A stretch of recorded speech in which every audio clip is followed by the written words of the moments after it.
निवेदन किया है ऋषि मुनियों ने कि किस प्रकार भगवान शिव शंकर ओंकारेश्वर कहलाए, किसके लिए भगवान शिव ओंकारेश्वर महादेव बने। देखिए, हर एक कार्य के पीछे कोई कारण होता है पृथ्वीराज जी, कोई न कोई कारण जरूर होता है।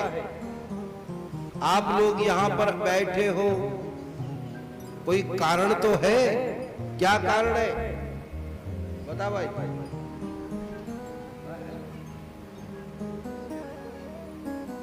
हम आप लोग यहां बैठे हैं, क्या कारण है? कथा सुनने के लिए बैठे। बिना कारण के कोई कार्य नहीं होता। हम आप यहां कथा सुनने के लिए आए हैं। ऐसी कौन सी घटना घटी कि भगवान शिव शंकर को ओंकारेश्वर महादेव बनना पड़ा? ऐसा कौन भक्त हो गया कि जिस पर प्रसन्न होकर भगवान शिव शंकर ओंकारेश्वर कहलाए, अमलेश्वर परमेश्वर कहलाए। एक ही शिवलिंग के दो रूप हो गए, अमलेश्वर और ओंकारेश्वर। क्या बात है। आप लोगों ने नाम सुना होगा विंध्याचल पर्वत। एक दिन विंध्याचल पर्वत पर देवर्षि नारद जी महाराज आए। नारद जी महाराज का विंध्याचल ने बड़ा स्वागत किया। बोले बाबा, हमारे यहां कोई कमी तो है नहीं। आप दूध चाहो तो दूध लो, घी चाहो तो घी लो, रसगुल्ला खाओ तो रसगुल्ला लो।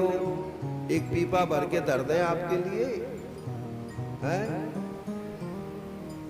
लड्डू चाहो तो लड्डू पेड़ा खाओ, है?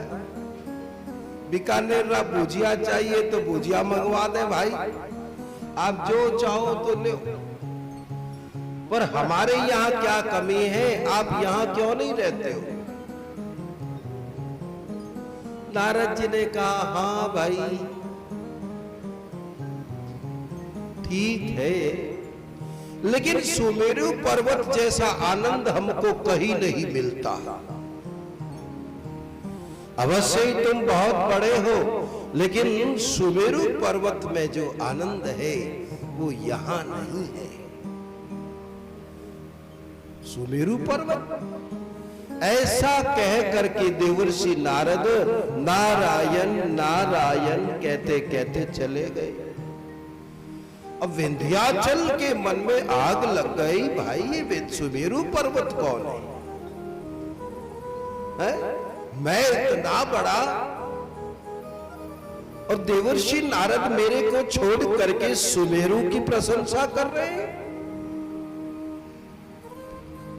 नहीं, मैं संसार में सबसे बड़ा पर्वत बन जाऊंगा। मैं महादेव की तपस्या करके सबसे बड़ा बनूंगा।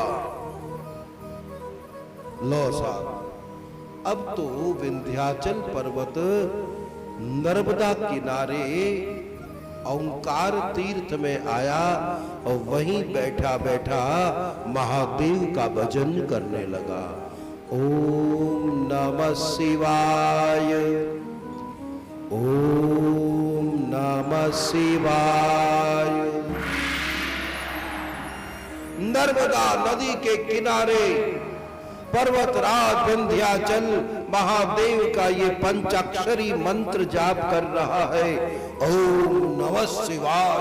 तो सारा का सारा नदी किनारा गूंजने लगा। ओम नमः शिवाय, ओम नमः शिवाय, ओम नमः शिवाय। करीब 6 महीने या 7 महीने के बाद भगवान शिव विंध्याचल के सामने प्रकट हुए। बोलो विंध्याचल, वर मांगो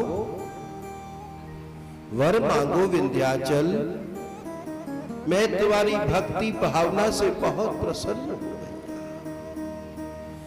अपनी निर्मल पवित्र भक्ति से तुमने आज हमारा दिल जीत लिया है विंध्याचल, मांग लो बेटा, मांगो।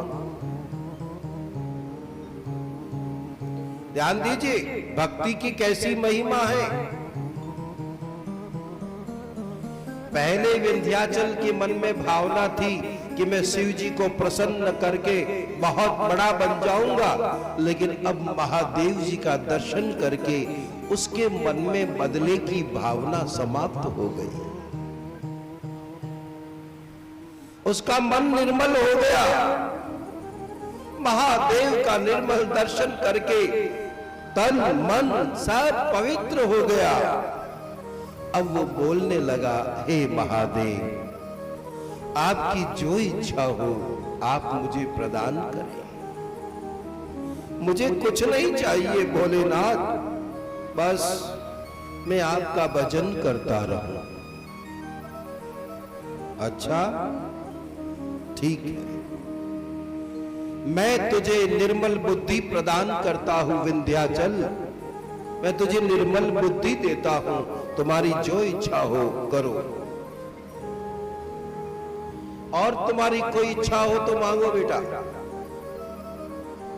शिव जी ने फिर से इस प्रकार से कहा तो विंध्याचल ने प्रणाम करके कहा, हे महाप्रभु, हे दीन दयालु महादेव, मैंने जो ये पार्थिव शिवलिंग बनाया है, हे दयालु महादेव, इस शिवलिंग में आप ज्योति बन करके बैठ जाओ। ये शिवलिंग ज्योतिर्लिंग कहलाए, ऐसी आप कृपा करो महादेव।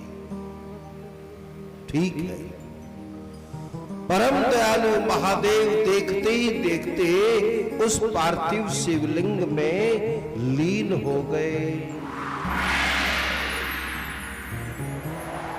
उस ओंकार क्षेत्र में, ओंकार तीर्थ में, उस शिवलिंग में शिव जी समा गए और तभी से उस शिवलिंग का नाम हो गया ओंकारेश्वर महादेव।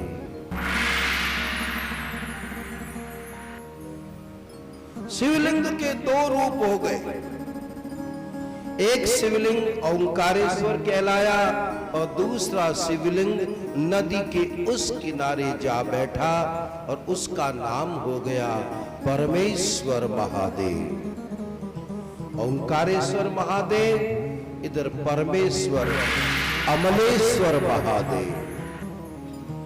इन दोनों शिवलिंग का जो दर्शन करता है तब उसका एक दर्शन पूर्ण होता है।